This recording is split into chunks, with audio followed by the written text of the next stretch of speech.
Welcome to IMS. I'm Charlie. We're down here in Shakopee. We're heading in door number 200 to check out what we got going on in the facility.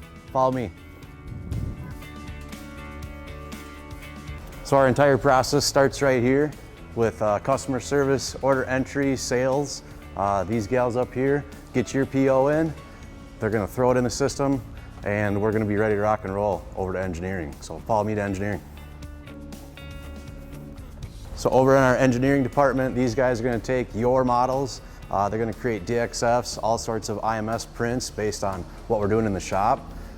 We can get that out in the system and to our laser within a matter of minutes because we are paper on demand. So we try to use as little paper as possible and use as much technology as possible.